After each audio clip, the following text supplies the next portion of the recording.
Welcome once again to Lehto's Law. Here's Steve Lehto. I had a whole bunch of people send me this article from Ars Technica. Nabil, Bioskar, and Jason sent it to me. Kate Cox wrote the article, and this is fascinating. It's cutting edge technology and law. Just turning your phone on qualifies as a search, according to a court. So location data requires a warrant since 2018. Now the lock screen itself may also require a warrant. Smartphones are a rich data trove not only for marketers, but also for law enforcement. Police and federal investigators love to get their hands on all that juicy personal information during an investigation. But thanks to the Fourth Amendment of the U.S. Constitution and all the case law, police generally need a warrant to search your phone. And that includes just looking at the lock screen, a judge has now ruled. And it is scary how much information our phones gather on us, and most of us know this. But Google, if you've got it turned on, will track everywhere your phone goes. And if you have it turned on, you can basically go look and see where you've been in the last month. And if you can look at it, so can other people. Usually when the topic of a phone search comes up in court, the question has to do with unlocking the phone. Generally, courts have held that law enforcement can compel you to use your body, such as your fingerprint or your face, to unlock a phone, but they cannot compel you to share the knowledge, such as a PIN, personal identification number. In the recent case, however, the FBI did not unlock the phone. Instead, they only looked at the phone's lock screen for evidence. A man from Washington State was arrested in May of 2019 and was indicted on several charges related to robbery and assault. The suspect was using an unspecified Motorola smartphone, a StarTAC. No, I'm just kidding. When he was arrested, he says, one of the officers present hit the power button to bring up the phone's lock screen. The filing does not say that any officer present attempted to unlock the phone or make the suspect do so at the time.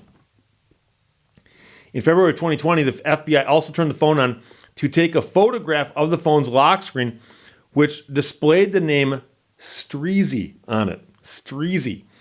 Now, the man's lawyer filed a motion arguing that this evidence should not have been sought without a warrant and therefore should be suppressed. Apparently, it's important that this name gets linked to the guy who's been arrested.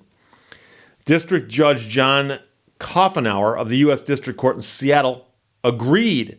In his ruling, the judge determined that the police looking at the phone at the time of the arrest and the FBI looking at it again after the fact are two separate issues. Police are allowed to conduct searches without search warrants under certain circumstances, special circumstances. And looking at the phone's lock screen may have been permissible as it took place either incident to a lawful arrest or as part of the officer's efforts to inventory the personal effects of the person arrested. So they arrest you. They take you under arrest. They got to check you for weapons. And then if they're putting you in a jail, they're going to take all your possessions and catalog them and put them aside. So for the cop to simply look at your phone and say, oh, it's a phone, that's not that big of a stretch. And likewise, if the phone's turned on, to simply look at, oh, hey, check it out, there's a word on there. Well, that's plain view. That's something that was put in front of the officer's face as part of his job. That's going to be allowable. But for the FBI to go back later and say, hey, let's turn this thing on and see what it tells us, that is a separate search. So Coffenauer was unable to determine how specifically the police acted, and he ordered clarification to see if the search of the phone fell within those boundaries. Where the police actions were unclear, the FBI's were both crystal clear and counter to the defendant's Fourth Amendment rights, the judge wrote. Quote, here, the FBI physically intruded on the man's personal effects when the FBI powered on his phone to take a picture of the phone's lock screen. That qualifies as a search under the Fourth Amendment, the judge wrote, and since the FBI did not have a warrant for that search, it was unconstitutional. And I know a lot of people right now are saying, well, Steve, that's such a trivial thing. You have to understand that the FBI had time to go get a warrant. And when you got the time to go get one and you don't get one, it's usually because either you're lazy, you didn't think about it, which is mental laziness, or you think a judge isn't going to grant it. But the point is that if you've got time to go get a warrant, go get a warrant. You get the warrant, this argument can't be made.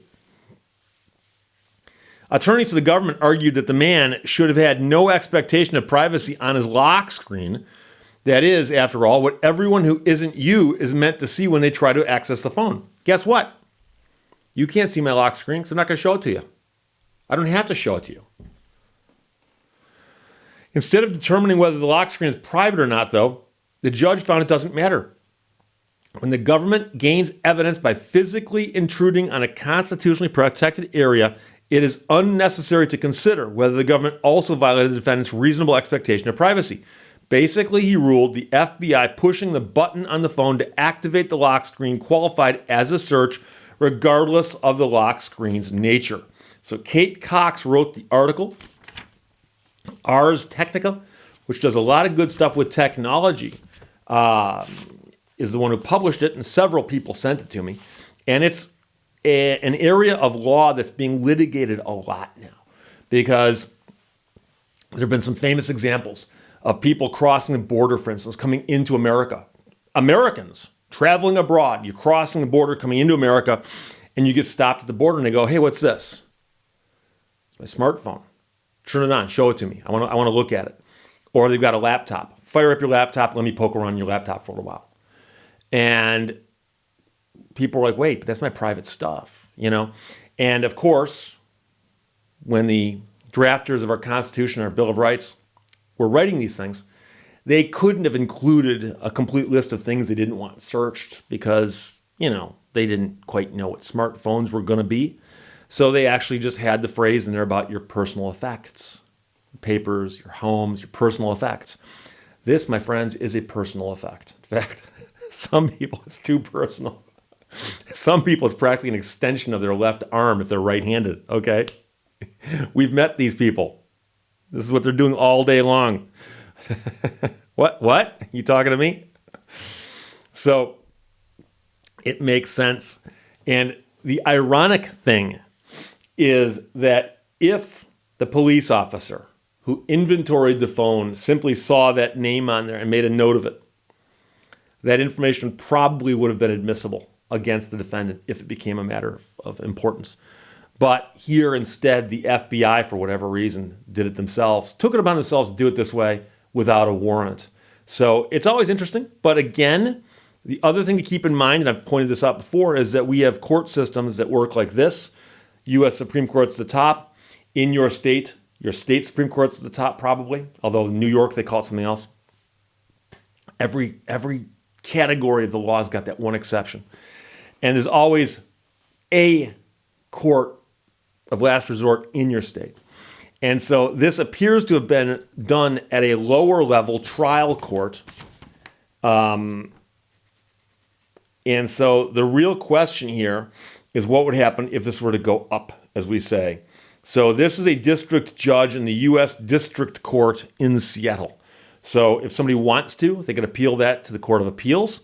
And if somebody wanted to, then they could appeal that and try taking that up to the SCOTUS, the Supreme Court of the U.S.